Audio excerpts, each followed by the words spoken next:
So, as many of you may already be aware, we've invited project leads and project teams to create a poster for their project that they've been running.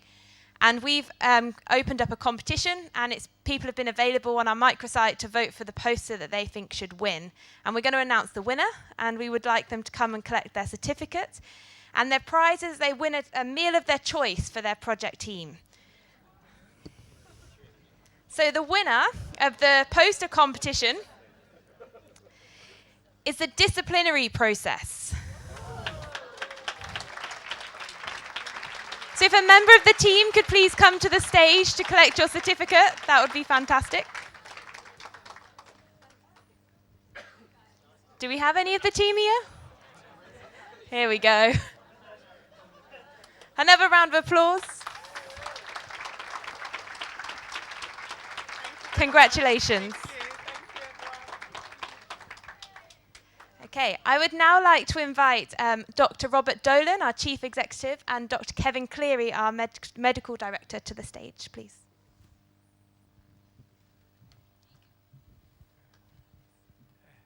I understand I'm the warm-up act for Dr. Cleary, so I'll say very little. First of all, it's great to see so many people here, so many people from the Trust, but also so many people from outside. I think that the quality improvement programme is hugely important for us. It's got us to a place where we, as a Trust, regard kind of quality as our strategy, and the quality improvement programme as kind of the main driver for that. We've had now more than 2 great years of development, I think, where all kinds of projects have taken off. Vast numbers of people, many of you here, have been involved, but already have been making major impact on kind of on the workings of the Trust and kind of the clinical services we provide. That it's very evident that people are enthused, people are involved, and that the programme has been a great boon to us, but also a great way of bringing the staff and management together in doing something that really is hugely important for all of the people we serve, all of the service users we serve. So it's really great. I think it's kind of 2 years on. It's kind of marvellous that kind of things have moved so quickly and so well. And again, it's testimony to a lot of people in this room that that's happened. So again, I congratulate you, and I'm delighted that kind of the Trust has been part of something so wonderful. So with that, I'll pass over to Dr. Cleary.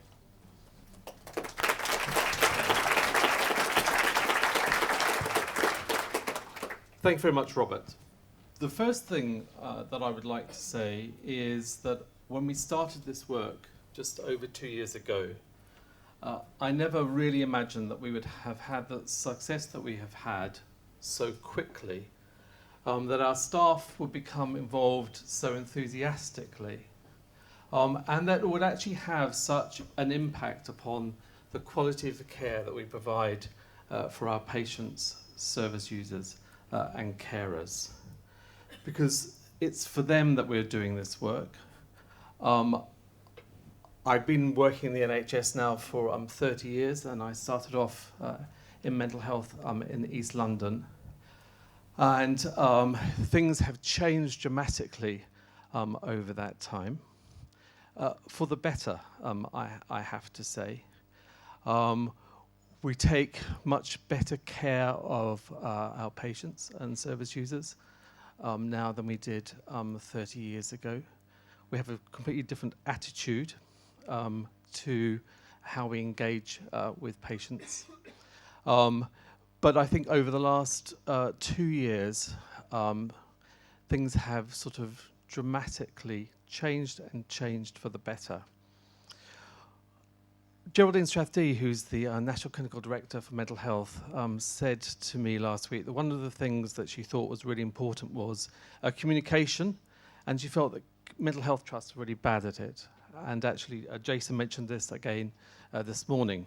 So one of the things I think we have discovered is how to communicate, and how to communicate more effectively and differently. a move away from the belief that there are two forms of communication. One is just simply sort of talking to people, and the other is sending an email. Emails are not a way to engage our staff and patients in the work that we're doing. And we've had to think really creatively and different about how we communicate.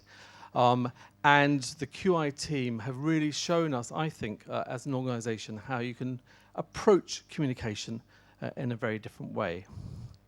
The second thing which I think has changed for us culturally as an organisation is that we are less frightened of innovation than we were before. It is the easiest thing in the world to do things as you have always done them. It's a comfortable way of doing things. It's a comfortable place to be. But if we don't innovate, we can't change and we can't improve. And I think I have noticed a really big change in attitude towards innovation for us as an organisation. And the last thing I think which has changed for us is we've learnt how to collaborate with each other. When you have 100, 200 teams across an organisation of 5,000 staff, it can be difficult to maintain a spirit of collaboration. And this sort of work only works if you're able to collaborate. You have to be able to work collaboratively with the other teams, with the other wards in your area. And that's something you really have to work at. You have to learn how to do it. We feel very comfortable working within our own team, but actually working with another team can be quite difficult and challenging. And I think that is something that has really changed. Because if you want to spread quality improvement across an organisation, you really have to learn how to collaborate with your fellow workers and with patients and service users. So I would really like to thank our staff for being so inspiring, for working so hard at this, and for making it a success.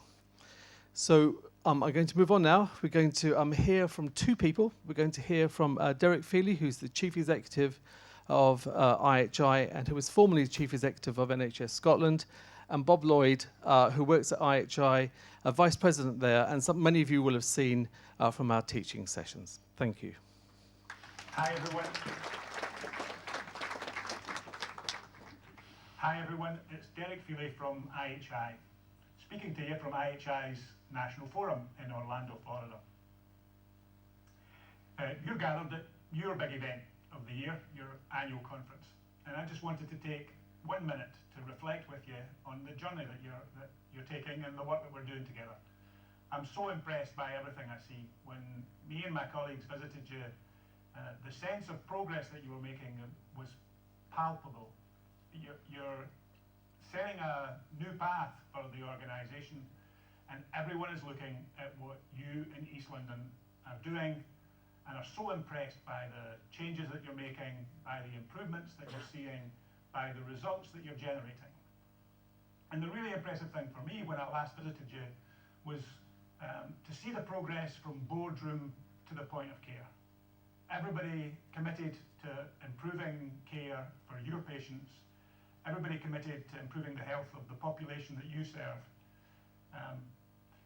A huge commitment that is, I think, second to none in the country. So congratulations to you. We are looking forward so much to continuing to work with you. You're going to host a group of strategic partners from IHI in June in London. Thank you for your gracious hospitality on that front.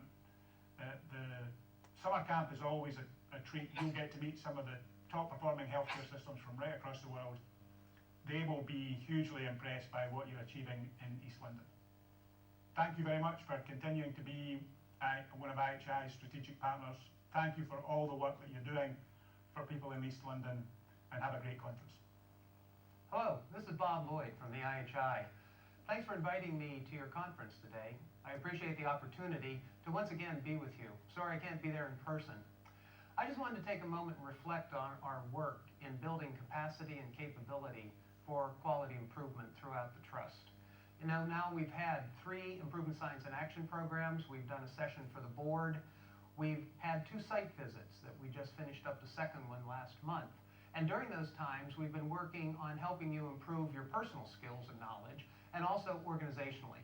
So we've been thinking about the care that is delivered at the bedside, in the office, in the facilities, as well as what is the care that's being delivered throughout the system, and what are the system components that we're really working on. It takes everyone throughout the system, from the top of the organization down to the frontline workers where work actually gets delivered, to make quality part of a sustaining aspect of one organization.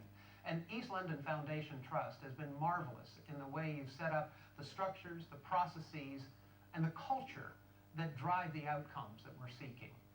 So this day is really a culmination of both education, celebration, and inspiration. And I thank you for all your time. I greatly appreciate the honor of having the chance to work with you on a regular and ongoing basis, and I sincerely look forward to our next visit. Have a good day. Congratulations. Well done.